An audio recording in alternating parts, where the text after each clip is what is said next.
Hello বন্ধুরা, সবাই কেমন আছো? চলো নতুন একটা ব্লগে স্বাগত। আবার যা চেঁচামেচি হচ্ছে। এই যে দেখো বন্ধুরা, আমরা এখন পুরো রেডি হয়ে গেছি। এদিকে মেয়েরা দেখো কত রকম হচ্ছে, ওদের মানে খেলা হচ্ছে।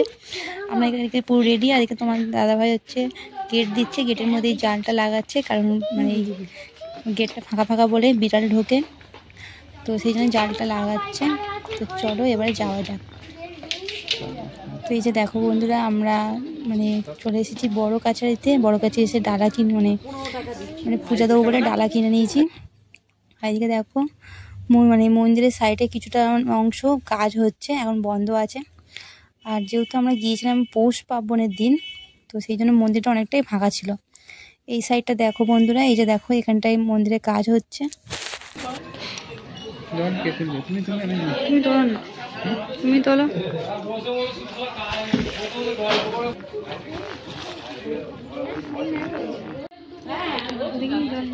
চলো একটু ধরো তো দিদিবে।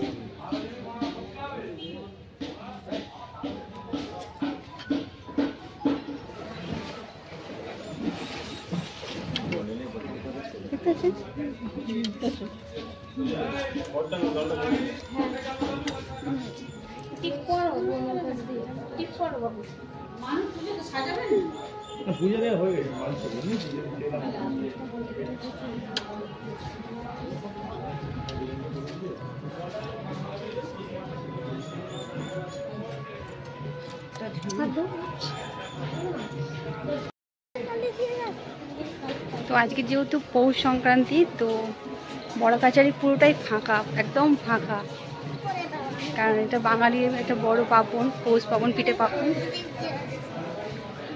তো সেই জন্যই একদম পুরো ফাঁকা।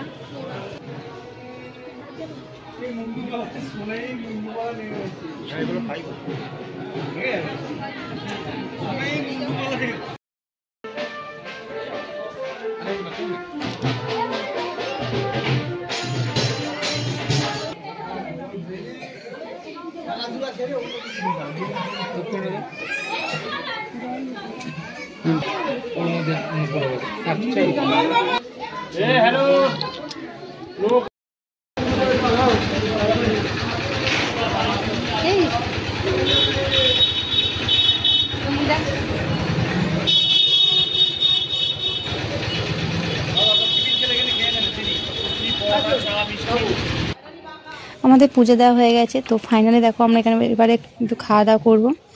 তো আমাদের ছোটোখাটো মানে ছোট্ট ফ্যামিলির ছোট্ট একটি পিকনিকও বলতে পারো, ছোটোখাটো পিকনিক।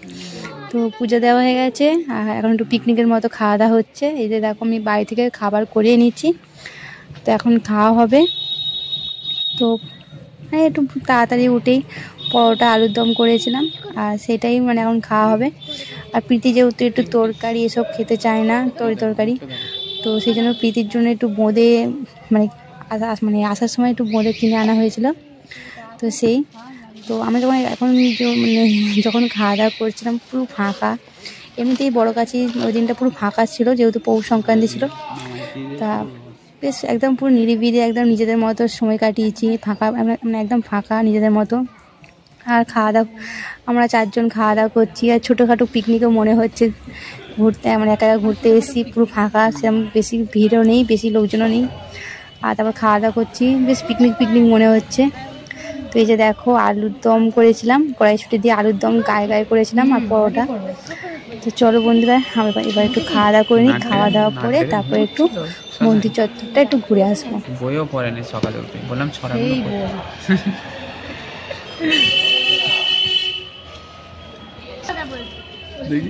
দেখি মুখটা, শোনা মুখটা কি লজ্জা পাচ্ছি।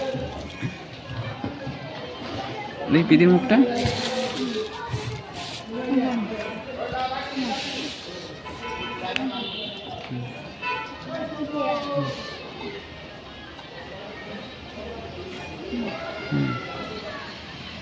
শুরু করে দাও একটু।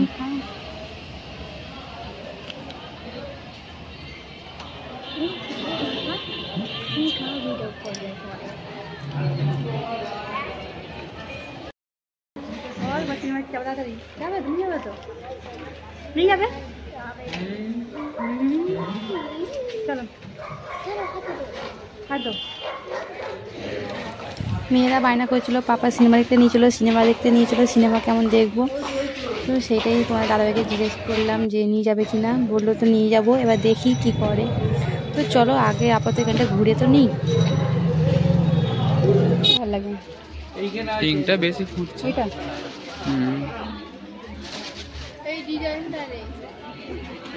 এই কালারগুলো হালকা, এইটা ঠিক আছে। প্রত্যেকবারে আমি বায়না করি যে এটা কিনবো ওটা কিনবো, কানে কিনবো, হার কিনবো। তো আর এই যে হার দুটো দেখো, এই হার দুটো মেয়েরা পছন্দ করেছে। এই লালটা হচ্ছে সোনায় আর নিচেরটা প্রীতি। আর আগে কী ভাগ্যিস আমাকে একটা কানেরও পছন্দ করে কিনে দিল। তো জানি না অন্য সময় মানে কি মানে মানে আমি বায়না করে কিনি, কিন্তু আজ দেখি নিজে থেকেই আমাকে ওটা গিফট করলো। তারপরে আরও একটু কী কী আছে একটু মানে ঘুরে দেখছিলাম।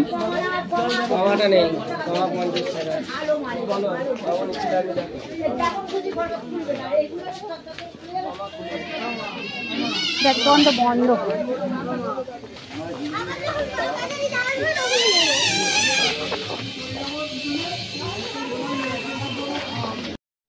এরপর একটা জায়গায় 30 টাকা করে কিছু হার সেল হচ্ছিল, তো ওখান থেকে কটা হার কিনে নিলাম।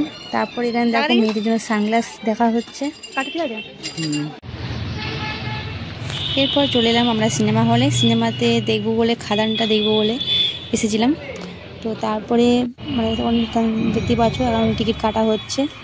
তো আমরা যখন যাই তখন খাদান হয়নি, খাদানটা লেট ছিল, তখন গেম চেঞ্জার হচ্ছিল। সিনেমা হলে ঢুকে প্রায় 5 মিনিটের মতো হয়নি, মেয়েদের একদম ভালো লাগছিল না। কারণ ঢুকেই দেখি মানে পুরো সিট ফাঁকা, শুধু হলে সিনেমাটাই চলছিল। এই যে দেখো পুরো সিট ফাঁকা। আমার নিজেরও সত্যি কথা আমার নিজেরও ভালো লাগছিল না, নিজেরও মানে বিরক্ত লাগছিল, অস্বস্তি লাগছিল যে পুরো সিট ফাঁকা। পুরো অত বড় সিনেমা হলে আমরা মোটে 4 জন, মানে 2টো বড় 2টো বাচ্চাকে নিয়ে বসে আছি। তো আমার তো একদমই ভালো লাগেনি। আর মেয়েরা তো প্রচুর বায়না করছিল যে বাড়ি যাব। তো আমরা খাদানে টিকিট কেটেছিলাম, 3টে টিকিট কেটেছিলাম। 330 টাকা নিয়েছিল। তো খাদানে টিকিট কেটে লাস্টে আমরা খাদান না দেখে লাস্টে মানে বাড়ি চলে এলাম। তো তোমরা তো বলবে যে খাদান সিনেমা টিকিট কেটেছিলাম তাহলে ওই বইটা কেন দেখছিলাম। আসলে আমরা তো ফাঁকা মানে বাইরে বসে থাকবো একা, সেই জন্য বলেছিলাম যে যেহেতু খাদানে টিকিট কেটেছি তো এখন লেট আছে, যদি এই বইটা তো মাঝখান দিয়ে হচ্ছিলো যদি ভিতরে ঢুকে বসতে পারি। তো সেই জন্য ভিতরে ঢুকে অনেক বলার পর ওরা রাজি হলো, তো আমরা ভিতরে ঢুকে বসেছিলাম। তো ভিতরে ঢুকে দেখতে মানে জানতে পারি যে সিনেমাতে কেউই নেই, পুরো হল ফাঁকা, আমরা মোটে 4 জন। তো তারপরে আমার তো নিজেদের একদমই ভালো লাগছিল না, আর মেয়েরাও প্রচুর বায়না করছিল। তো তারপরে আমরা ওখান থেকে বেরিয়ে চলে এলাম। চলে আসার পর যেহেতু পিঠে পার্বণ আর তোমাদের সমান, আর যেহেতু পিঠে পার্বণ আমাদের বাড়িতে হয় না পিঠে পার্বণটা, তো এই বাড়িতে হয়। তো আমি এই বাড়িতে চলে এসেছিলাম, থাকতে নেই মানে ওই দিনকে পিঠে পার্বণের দিন মানে বাইরে থাকতে নেই, বাড়ি চলে যাব। কিন্তু মানে সিনেমা হল থেকে আমার টানা এখানে এসেছিলাম। এখানে এসে পর দেখলাম মা পিঠে করছে, পিঠে গুড়ি গোল্লা গুলছে। তো মা বলে আমি গোল্লাটা গুলে দিচ্ছি, তুই একটা একটা করে কর। তো এই যে দেখো আমি আর বসে বসে একটা একটা করে মানে ভাজা পিঠেগুলো করছি। এই পিঠেটা আমরা ভাজা পিঠে বলি, অনেকে মালপোয়াও বলে। তো তোমাদের ওখানে বা তোমরা কে কী নামে একে চেনো তোমরা আমাকে একটু কমেন্টে বলো। এই যে দেখো আমার পিঠে কিন্তু প্রায় হয়ে এসেছে। আর এই যে দেখো কি সুন্দর মানে গোল গোল বালিশের মতো পিঠেগুলো হচ্ছে। এই যে দেখো এখানে পিঠে খাচ্ছে গরম গরম, ওকে বললাম একটা গরম গরম খা। আর এইদিকে মা হচ্ছে আজকি পিঠে করছে সরাই করে। তো প্রত্যেকবারে মা গ্যাসে নয় উনুন সালে মানে এই পিঠাটা করতে হয়। তো এবছর মা শরীরটা এতটাই খারাপ যে মাকে উনুন সালে যেতে দেওয়া হয়নি, মাকে বলা হলো এখানেই বসে বসে করতে, এখানেই করছে। আর এদিকে শিকা দেখো আলপনা দিচ্ছে।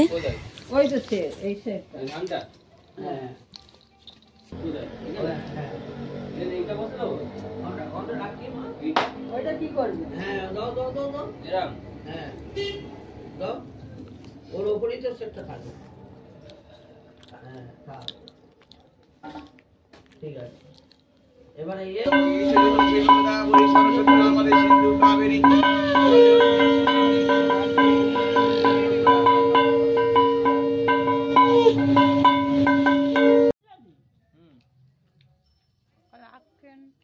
তো চলো বন্ধুরা, আজকের এই ভিডিওটা আমি এখানে শেষ করলাম। ভিডিওটা কেমন লাগলো তোমরা অবশ্যই কিন্তু কমেন্ট করতে ভুলো না। যদি ভালো লেগে থাকে তাহলে অবশ্যই একটি লাইক, কমেন্ট এবং প্রচুর প্রচুর শেয়ার করো। এবং তুমি যদি আমার চ্যানেলে নতুন বন্ধু হয়ে থাকো তাহলে অবশ্যই চ্যানেলটি সাবস্ক্রাইব করে নিও। সবাই ভালো থেকো, টাটা।